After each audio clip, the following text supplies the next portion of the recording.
you for joining us on the program. Now, the Independent National Electoral Commission says about 3 million internally displaced persons in the country will participate in the 2023 general elections and won't be left out. The Commission added that measures to ensure all eligible Nigerians, including the IDPs, will exercise their franchise at the next year's election, and such measures have been put in place. The chairman of the commission, Professor Mahmoud Yakubu, disclosed this in Abuja at a stakeholders validation meeting on the 2022 revised framework and regulations for voting by IDPs.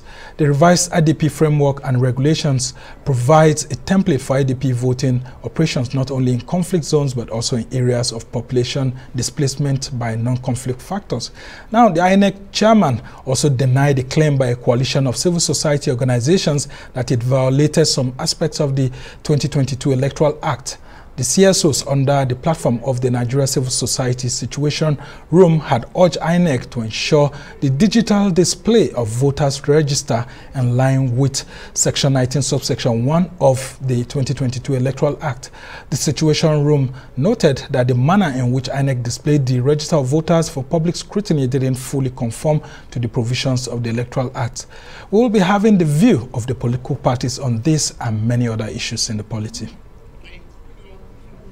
Well, joining us right here in the studio is Yabagi Sani, who is the national chairman of the Inter-Party Advisory Council, IPAC. He will be helping us to understand the preparation by political parties for campaigns, INEC's decision on the display of voters' register, whether manually or electronically, and then how IDPs will be able to have access to check out their names on the voters' register and, of course, participate in the election alongside other issues, including his own preparation as the presidential candidate of the Action Democratic Party, ADP. Thank you so much for joining us. Thank you, Simon. And good to have you again. Thanks a lot. Now, let's talk about this controversy between this body of civil society organizations and then INEC, and this clarification by INEC that it hasn't finished cleaning up the voters register and that the law allows 90 days before publication. But the civil society organizations are saying that it shouldn't be done manually alone, like it used to be, that they should follow what the Electoral Act says, that's being done manually and then being published in its website or any other website in compliance with Section 19, subsection 1. What's the view of political parties on all of this? Well, the political parties are happy because we are on the same page with INEC on almost all the issues.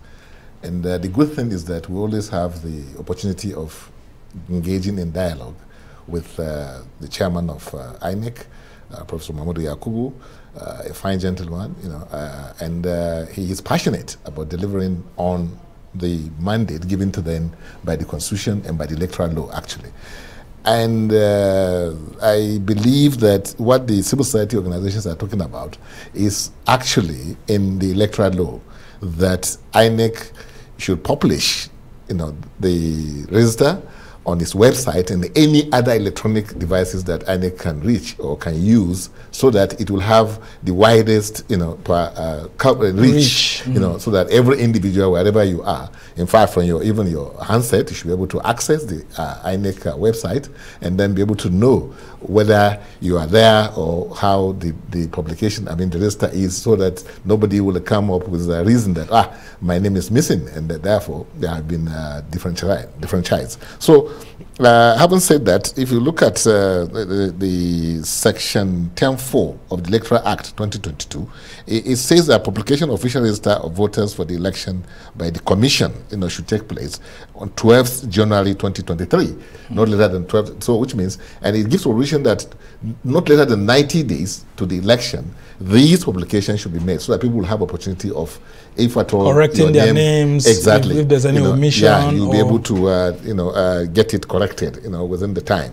So I think the good thing that has happened to this country is the fact that INEC is able to bring in almost the cutting edge, you know, technologies that will give this country the best, you know, in terms of free, fair, credible, all-inclusive elections. You know, yes, there are gray areas, and in anything that you are doing, you know, for the first time, you must have some teething problems, which between us and INEC, you know, we are like I said, dialoguing and then trying to see how we every can now and then. Yes, exactly. You know, we have our issues which are not beyond discussion, and we are discussing it. We are finding solutions to them.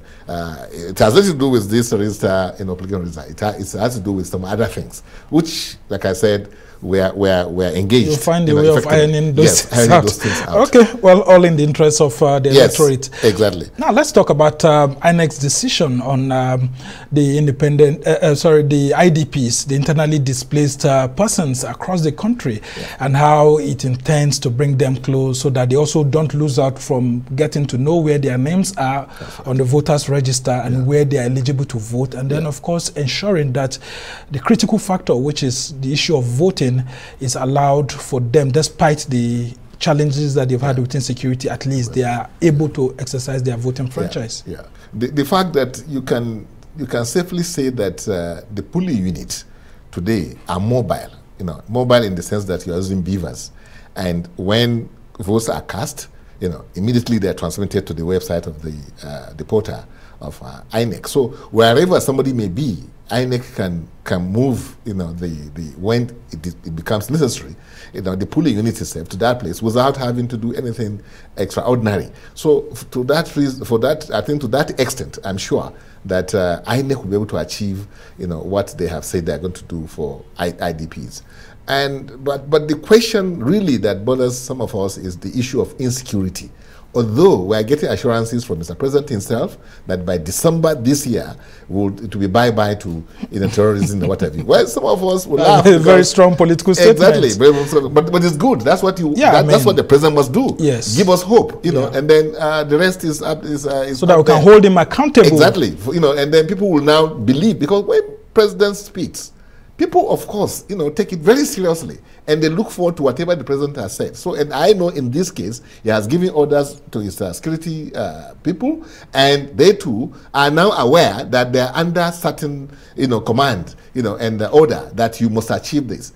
How they achieve it, if they are going to achieve it, is another thing entirely different. But we know that Mr. President is coming clean on his promise that he's going to leave the legacy of credible, free, fair election, in this country. And security is one of the very, very important issues that must be resolved.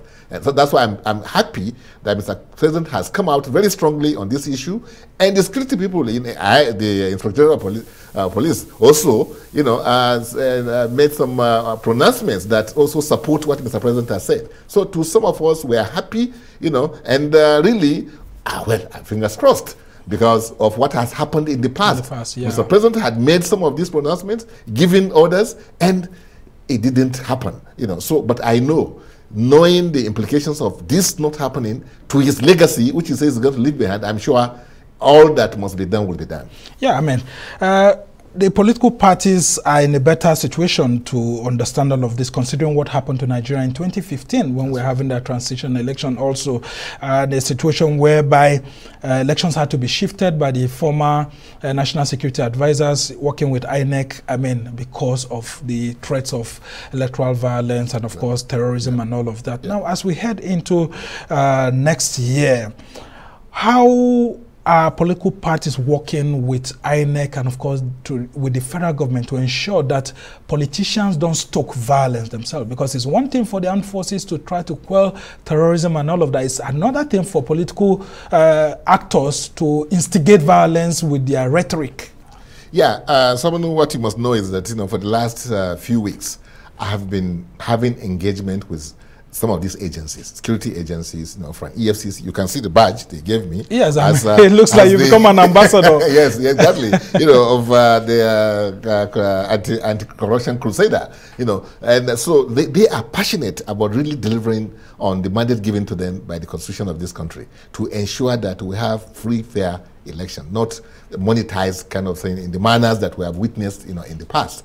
And DSS, the same thing. They are also really, that the man was telling us that really they are on top of the situation as far as gathering information and sending to those processing information and passing it on to those that must take action. So I have had engagements with DSS, I have engagement with EFCC, I'm going to have engagement with, Director of Police, and even the Chief of Army Staff and some of them like that, so that they will know that politicians look up to them, for having credible, free, all-inclusive elections in this country, because Nigeria is big. Nigeria is looked up to as a leader, not only on the continent of Africa, but globally. We are looked up to. Yeah, I mean, you could hear the statement by the U.S. Vice President, you know, talking about how Nigeria's democracy is the bastion of democracy in Africa, and we have to ensure that nothing happens to it. So that's why we political parties, we are not resting on our oars at all. You know, we are out there. We are engaging with these people. Yeah, but what I'm saying is that some of you might be the instigators of violence in the country. When you hear rhetoric from political actors that may pour some of their supporters to get to engage in violence. Our effort is to bridge that gap, you know, so that one-on-one we can easily talk to each other. Are you talking to the presidential candidates of other political parties as the Inter-Party Advisory Council? Of course. Or even their national chairman and secretaries? No, these are gentlemen that are very passionate about this country. Believe you me, they believe in this country. They want to give their all to this country. The people who have come out to contest to become president of this country. I have engaged with them, and you can see the passion with who they speak. They don't want anything like crisis or what have you, because the biggest losers are political parties. If anything goes wrong, you know, we are the ones that will be the biggest losers if democracy fails, because the first casualty, you know, in the whole arrangement is political parties. That's if politicians learn from history. We have learned from history, and we are going to behave in a manner that Nigerians will be proud of. You know, politicians. You know, the political class today it's not what we used to be. We don't take things for granted anymore, because we know the enemy is lurking, you know, in the corner. You know, anything goes wrong, they will take advantage of it. We have seen what is happening around us, you know, in this country. Yeah, and if anything can go wrong, if you don't, you know, do what you are supposed to do, it will go wrong. So that's why we are very aware of the mines, you know, lay, you know, in front of democracy, especially in climes like Nigeria. So I'm sure I'm promising Nigerians that 2023 is going to be really a kind of paradigm shift completely. You know, there will be some kind of Eldorado. Let's hope so. With what we are seeing online, I mean, engagement between the political parties and their supporters and all of that. How are the political parties preparing for the presidential campaigns, especially to caution their supporters from not engaging in acts that could instigate violence? Because the political parties and the political actors in the political parties are very, very influential and critical to how their supporters will behave when campaigns begin on September 28th. Yeah, you see, the fireworks you see between the political parties is a normal thing, you know, in the politics. You know, these are not bullets being exchanged. This is fireworks. Yeah, but the potentials are almost there. Exactly, but we have learned, result into violence. We have learned our lessons, believe you me, and I'm not sure what you witnessed in 2015 or even 2019 here, where some people were burnt in their houses and things like that will happen again. Because the issue is that everybody wants it to work this time around. Nobody's taking anything for granted anymore. And because the opposite is not something that you really want to even imagine, you know, what it will be. No country can contain Nigeria if anything goes wrong, believe you me. And that's why even the international community is so interested in what is happening in Nigeria. This, you know, 2023, they are so, because the stakes are so high, not only for us Nigerians, but even for our partners. That is the international community. Yeah, you've been meeting with them. I've been seeing your pictures, exactly. The NDI, so exactly, UN and what have you. You know, all the attempt is to ensure that we are engaged effectively with all manner of, all stakeholders that matter, that they know that political parties are not that kind of political parties that you regard as irresponsible. No, we are responsible. That's why we are reaching out, you know, to everybody that matters, that please, let's talk. We will tell you what our problems are. Tell us how you can help us, you know, and let's establish that connection, so that at the drop of a pin we can call you, and you can call us and say, this is what we think happening. What can you guys do? You know, so it's different. What IPAC is bringing to the table is completely different from what you enough of IPAC, INEC, and the political parties. Now I'm coming to you. You are one of the political actors yourself. Yes. You're the presidential candidate of the Action Democratic Party. Tell us about this party. A lot of Nigerians will say they haven't heard so much from you. You don't even have a presidential campaign council in place. Are you really in this race?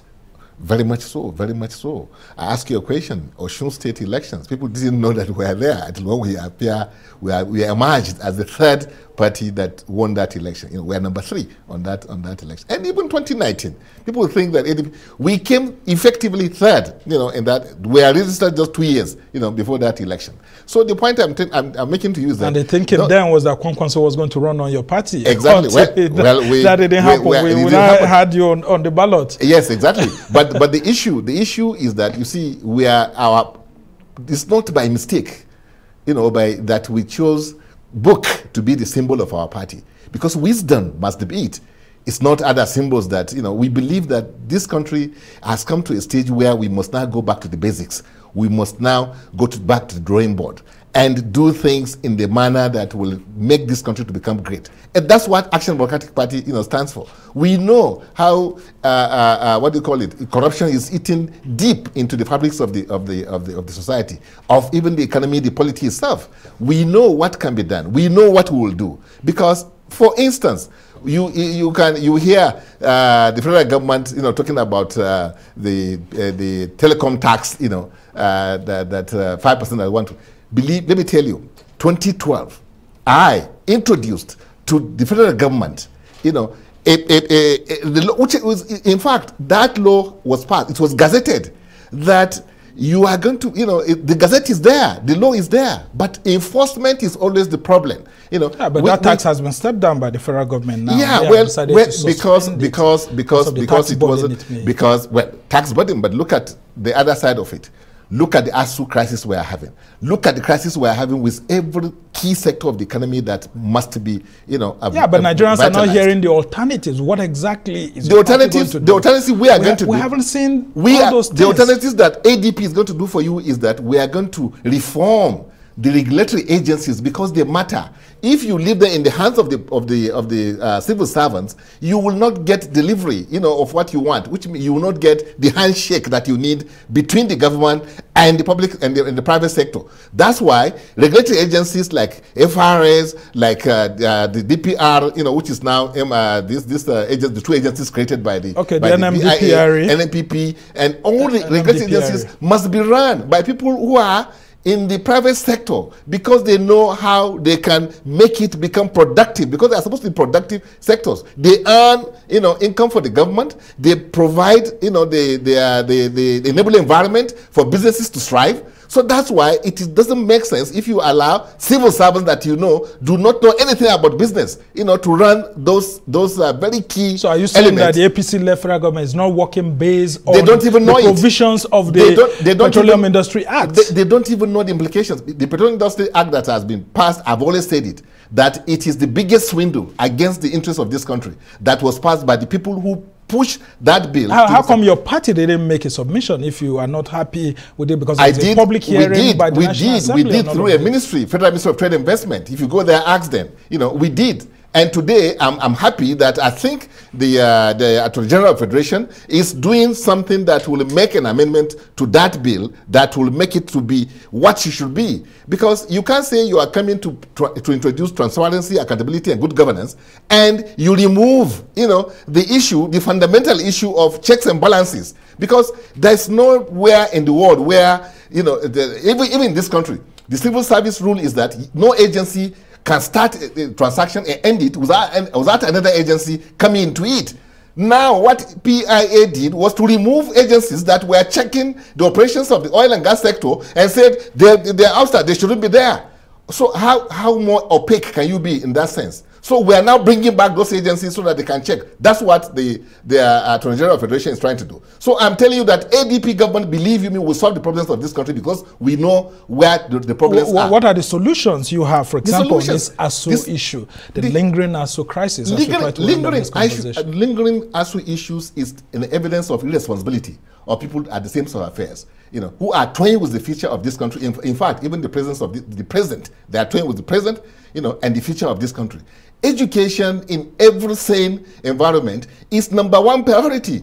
That's why even the UN, you know, recommended about 20%, 17%. UNESCO. You know, yeah, UNESCO. Thank you. You know, about 20% of the budget must be given to education. 26 specifically. Exactly, 26. But, well, we are proposing 20%. Let's do it gradually.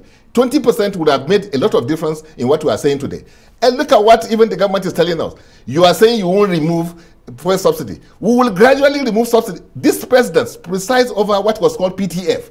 PTF was an idea to address some extraordinary problems in the dislocation in the economy at that point in time. Now we have dislocation in the economy, in the terms of what is happening in the education sector, what is happening in the infrastructure sector, what is happening in the health sector. So we should have another PTF. Is that what you're saying? Not necessarily PTF in the manner it was put together, but you always grow, you know, and then they say necessity is the mother of invention, isn't it? We must be able to come up with something that will address those problems. That's what ADP is all about. We are not about just doing the pushing fries and then doing but you have come to an agreement that fuel subsidy should go. Is that what you are proposing? It should go in a manner that it will become productive, not going and then you don't know where the money is going to. That's all we are saying. When President Babangida was in power, I gave them an idea of how to remove subsidy at that point in time to invest it in the productive sector. It worked for some time, and then people destroyed that system, which is the two-tier system. I don't know whether you remember. Fuel was sold at that time 42 kobo and 68 kobo or something like that. It was my idea, which I gave to the government that time. It was implemented. The labor people didn't go on strike. Government was able to achieve what they wanted to achieve, but the oil and gas sector people were not able to steal in the manner they were stealing before. So they destroyed that system. So the point I'm making to you is that we, ADP, we have the solution to the problems of this country. And yet you haven't set up a presidential campaign council. So what do you want to do differently from the APC and PDP? Don't mind the noise. By this time you haven't done that. Don't mind the noise you are hearing from the other camps, you know, which is politics in any case. But we are coming out with something Nigerians will marvel at because we know the solutions. We know where the problem is. Our philosophy is socialist, you know, capitalist socialism. That's what we're bringing with, you know, coming up with, you know, because we want to key, you know, the people of this country into the sectors that, for instance, where we have comparative advantage, where we know that the economy itself will require the major boost in terms of, you know, moving this country, moving this economy, giving it what you call the great leap forward, you know, in order to ensure that, you know, every Nigerian will feel the impact of what God has given to us. God has blessed this country fabulously, beyond your imagination, believe you me. We have so much. Even the human capital we have is enough for us to look. ICT today, it is the fourth industrial revolution is going to be driven by ICT. Nigerians are intelligent. Yeah, but this same government, for example, has brought up the startup bill, which is currently before the National Assembly. How the federal government is going to see how to support startups, especially in the tech sector and all of that. Now, when they do that, we see some steps. If you, as the opposition, is coming into power, we need to see what you are going to do better than that. For example, they are saying that they've done very well in terms of infrastructure. What is it that they haven't done well, which you will do better? Because, I mean, the next challenges for the next Nigerian president are going to be enormous. For example, where will the money, where will you get the monies to do the gigantic infrastructure that you are talking about, separately from what the APC-led federal government has done, considering how broke we are? Our government will govern. We will govern. That's what is lacking here now. There's no governance. There's a government, but no governance. We are going to govern. We are going to be hands-on. We are going to interact with every sector of this economy in a manner that you know there's government existing. That is what is going to be different from what is happening today. What is happening today is incompetence. We are paying for the incompetence of people that have taken over power. They don't even know what to do with it. That's the problem you are having. This catch-up that they're trying to do, it will not meet any. So the APC-led federal government is trying to do some catch-up. Is it because of the elections? Exactly. To deceive Nigerians more, like they did when they came in 2015. They saw you dummy, and nobody was allowed to ask key questions, you know, pointing questions that would have revealed, you know. Well, that's because you, in your position, didn't play your critical role of opposition against the APC. Oh, we yourself did. In the ADP, the PDP, and all of that are being accused by Nigerians of not playing the right opposition politics. People in the press are the culprits, because I read the Sun of today. They are saying Peter Obi, Atiku, Tinubu are going to scramble for the 84 million something. What about other parties, for God's sake? Yeah, because we haven't seen you showing lots of strength like these other 3 or 4 political parties. There's been talk of a third force, and we don't see ADP or other political parties. Look at what we are doing in Kano. Look at what we are doing in Kano. If you ever watch, you will know that ADP is really coming. Are you stronger than Labour Party or NMPP? You see, we are stronger than all of them put together. Well, because we represent the unity of this country. Okay. We are not about North, South, or Yoruba, or Muslim, or Christian, or what have you. No, that's not what we are about. We are about the unity of this country. And the unity of this country is something that has the knowledge of what to do with power. It's not a question of because I'm Yoruba, you know, I'm Hausa or Igbo, and therefore I'm the champion of that tribe. We are not. Yeah, but from our own political calculations, as journalists, we don't see you on ground as much as the Labour Party or the NMPP. So why would you accuse the media of putting you away? 28 September, when INEC is going to say, blow the whistle that you can now go on your campaigns, watch what ADP is going to come out with. Then you will see that all this, you will say, why? Are you going into alliance with any of these other political parties? We are the credible alternative. How do you go to alliance? We are going to have so if some kind Labour of Party or NMPP comes to build an alliance, or Social Democratic Party, would you accept an alliance? We are ready for any alliance that does not in any way, we're not going to be at the expense of our identity and principles and what I've just told you. We are going into any coalition, but we keep our identity.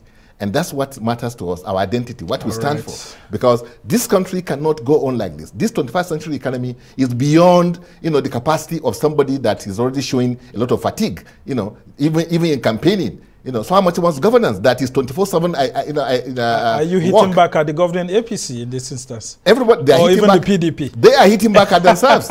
you can see the commotion in those camps, and we also thought that IPAC, in your own capacity, is supposed to wade into those kind of issues happening in political Nigerians parties. must know the truth. Nigerians must know the truth. Okay. The truth of the matter is that I'm not castigating anybody. I didn't say anything that is not happening. And Nigerians are supposed to trust IPAC, trust us, so that they know that nobody's deceiving them. The political parties are not deceiving anybody. All right, when we come together.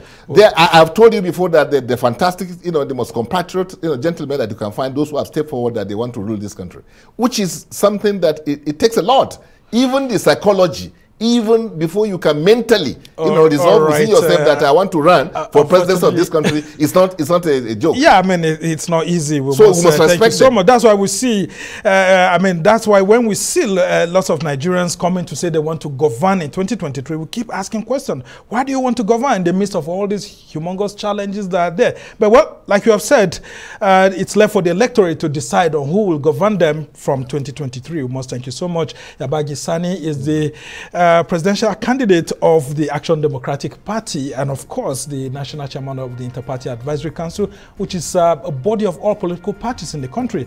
We can only wish you well and hope that if indeed there's need for an alliance, that all the political parties will do the best that is necessary so that we don't have violence during the elections.